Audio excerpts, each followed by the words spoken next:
there was somebody to hang out with. Hey bro, I heard you were lonely. Wanna brought on some Xbox and some Halo 4? Man, it's so lonely here. I wish there was somebody to hang out with.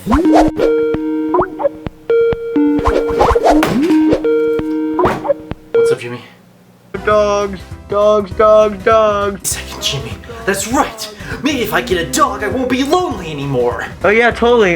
Yeah. I know what you're saying, man. I should do a top 10 dogs list. Thanks, Jimmy. You always know what to say. Well, that happened.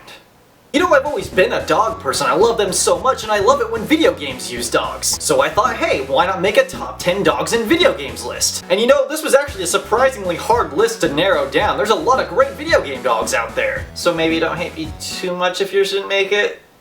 Top 10 dogs in video games! Yeah!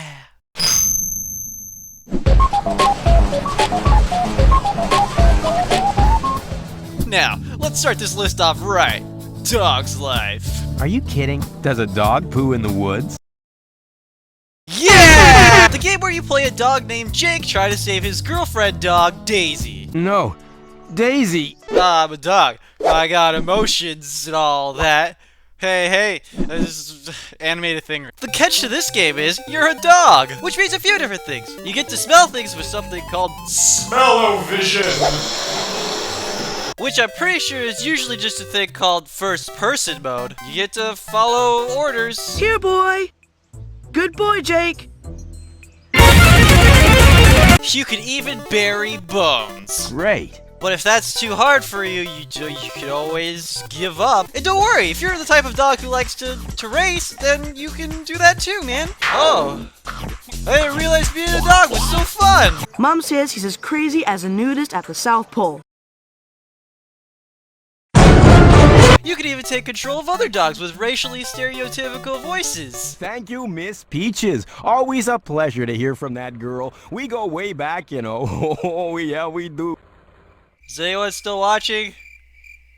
Is anyone still here? No? Oh. Okay.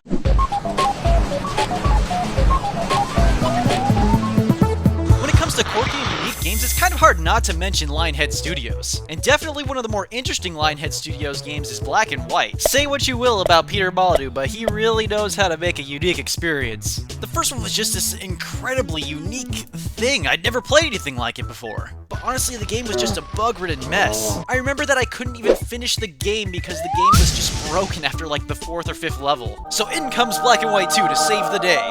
Now I actually quite enjoyed revisiting this game. If you've never played Black and White before, you essentially just control a hand, the hand of God, and you do godly things, like building houses. Making it sunset and sunrise over and over so that the chicken keeps cuckooing.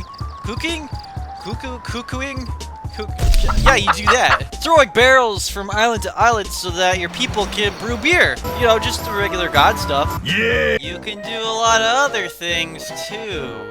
I'm a beautiful ballerina, and I'm also a god. But of course, the main draw to this entire game, and the reason why it's on this list, is the creature. You get to pick from a lot of different creatures in the beginning, but I chose the wolf. Now, you can teach your wolf to do a lot of different things. Like right now, I have to teach him if it's okay to eat people or not. I was kinda undecided, and pretty much out of necessity, eventually you'll have to fight. Which means you'll actually have to fight other creatures from other gods, too. And it ends up being something kind of like a big monster movie. Kinda. Well, look out!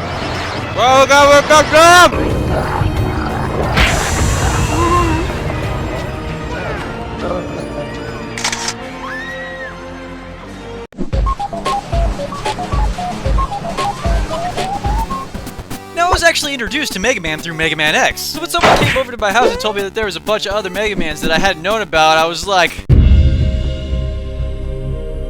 let's play. Gonna play this Snake Man. Oh man. Oh, got you, sucker. One more. No! So not only did I go back to play the original Mega Mans and find out that they're actually ridiculously hard, but I also found out that I was missing out on something, namely the Pet Companion Rush. Can't quite reach that ledge? Use the spring. Need to get Sword style? Hoverboard Rush. He could also turn into a submarine. When are you gonna need that? Except for here. You're gonna need it here. Also, you can use it right here, and it does absolutely nothing, and then you die. That could just be me being bad, though. Even though he's primarily used just simply as utility throughout your adventure, I simply can't deny the fact that he's one of the original dogs of video games. Even though he's mostly machine and could any minute turn against us. Oh my god. He also helps you find items! In the later ones. Not in this one. Rush!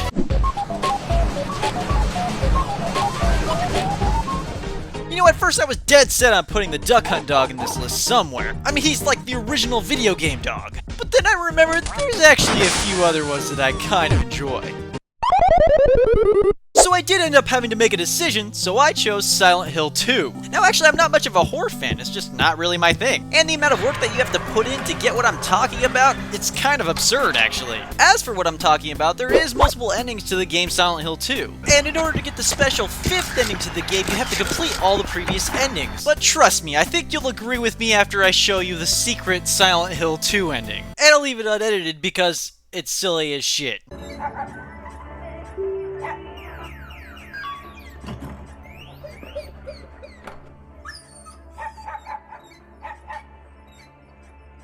Omae no shiwaza doto da ka?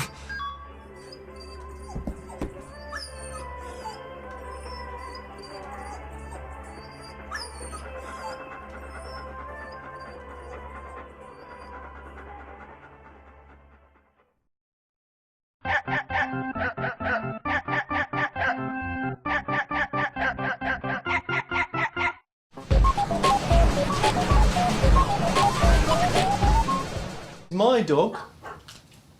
He is mine, uniquely mine. No other dog will look like him or behave like him. Now, as I've said, you could say whatever you like about Peter Molyneux, but he does tend to make pretty great games, even if he does overhype it a little bit.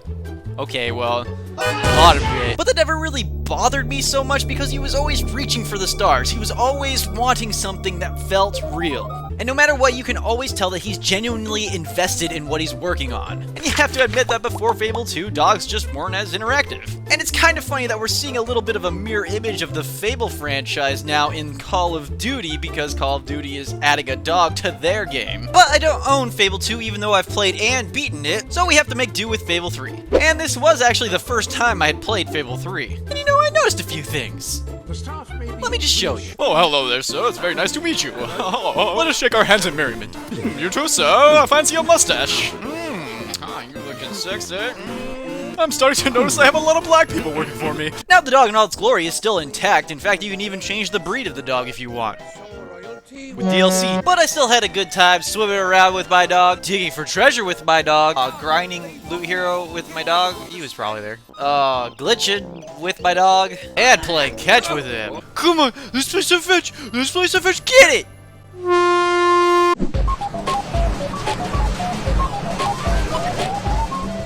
Nintendogs. How could I do a list with dogs in it and not put Nintendogs on the list? Except for I don't own Nintendogs, and the only person I knew who had Nintendogs was Jimmy, so he gave me footage, and all he did was pet things.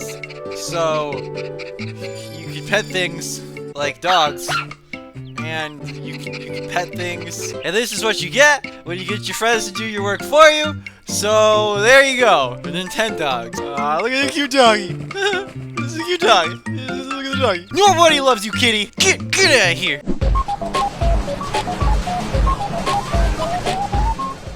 Bethesda offices. What are the odds? Engage super stealth mode. This is perfect. You'll never be able to reach me from here. Just gonna peek around this corner.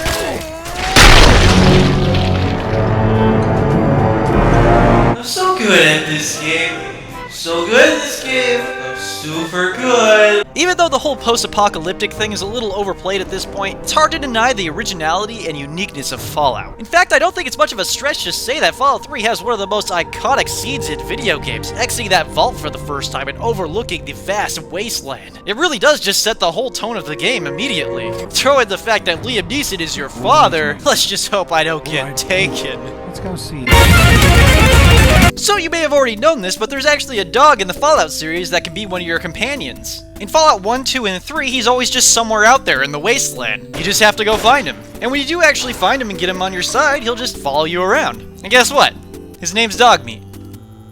Good. It really makes for quite the unique experience because the dynamic is that of a real owner and dog relationship. He really just follows you around and that's it. And I actually kind of have to commend the idea because the dynamic is based solely on your personal experiences and adventures. I mean, you could go the entire game without having Dogmeat in your party. Or you could pick him up early in the game and experience the entire game with him at your side. And boy, is it a good idea to do so if you like making the game easier because Dogmeat is really freaking strong. First I was just testing him on some basic things like, you know, like little flies. Then there was a guy who was doing this, and he killed him, so that was good. I remember there was this part where we got swarmed by live mad ramen.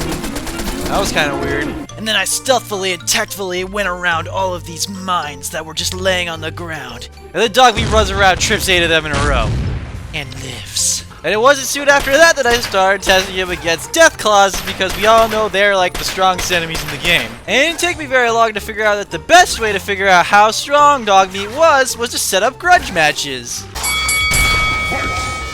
Oh yeah, Dogmeat, you got this, bro. Go and get him. It's one-on-one. I'll help a little bit. I'll just help a little bit. But you know, oh crap. Oh no. Oh well, I'll just click that. All right, continue.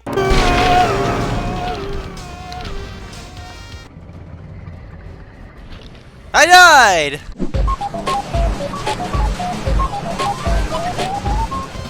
Dragon Age is hands down one of my favorite games of all time. There's just something so immersive about the entire thing. You might look at it and go, oh, this is just an ordinary fantasy RPG. But no, it is much more than that. And I actually nearly forgot that there's an amazing dog companion in this game. Now, if you're playing the Human Noble campaign, he's actually kind of integral to your origin story. Otherwise, if you're playing another character, he just kind of stumbles along one day and you can decide if you want him or not. He might not be the best companion because you can't really equip any high-end legendary items on him, but you can run around as him and maul people. That's cool. And then sometimes he stands there and does nothing.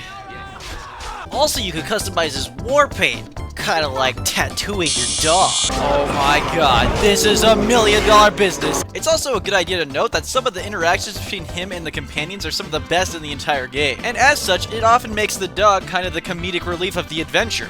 A putrid, half-eaten hare is not something a woman wants to find in her unmentionables. Oh. Well, that's just good to know for everyone.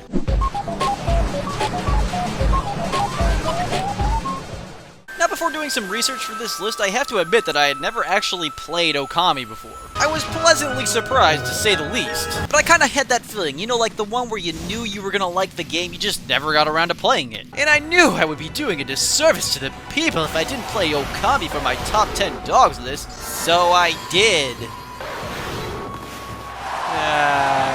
And here's how that went. Look at me, I'm Amaterasu.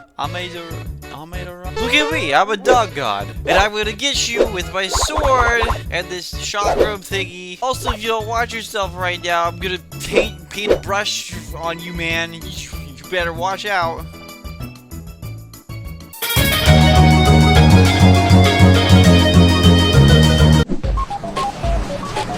Whoa, hold on a second. This was actually a hard list to narrow down, so I do have some honorable mentions. Kind of like Cop Out with Bruce Willis. Final Fantasy VIII, Angelo, Parappa the Rapper, hold on. Goof Troop, Duck Hunt Dog, the Putt Putt Dog, Wolf Link. There's a lot of good ones. That's all I really had to say. Onward!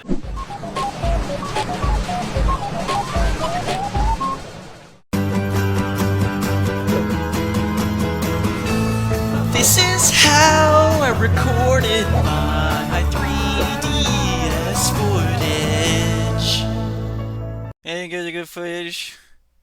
I didn't get very good footage. I love Animal Crossing. I'd never fully invested in an Animal Crossing game before New Leaf for the 3DS. So what might have been a kind of stale experience for others is actually pretty new to me. And I think that's why I got so much enjoyment out of it. I mean, in what other game could you just be a creeper? None. Well, you can be, okay. No. One of my favorite things to do is stalk Freckles, my duck neighbor. Oh God, run away! I'm not ready! I'm not ready! Is she still there? Why don't you love me? I'll make myself like you! Perfect! Maybe if I write her a bunch of letters, she'll recognize who I am! Yeah! This'll work! I'll just send those right off! Why did she respond to my letters? But let's not get off track here, because this list is about dogs, and of course there's gonna be dogs in a game called Animal Crossing, right? And we all know that the best dog in the game is KK Slider. I mean, you got a dog, put a guitar in his hand, KK Slider. Now, the only way to see KK Slider is actually in Club LOL. And there's a couple different things that'll happen if you go in there. On most nights, he's just DJing the club, but on Saturday nights, he does acoustic versions of his old songs, which is pretty neat. And once you finish listening to the acoustic version of the song, you get a CD track so you can play the song in your house. I guess you could say KK Slider's one positively cool dude.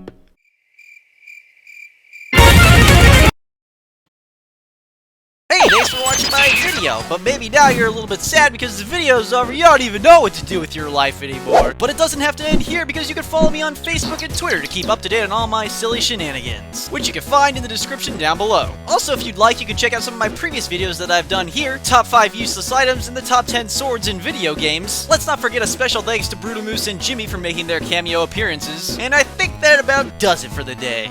So I'm gonna go get drunk. Okay, not really. I'm gonna go eat. I'm gonna go eat now.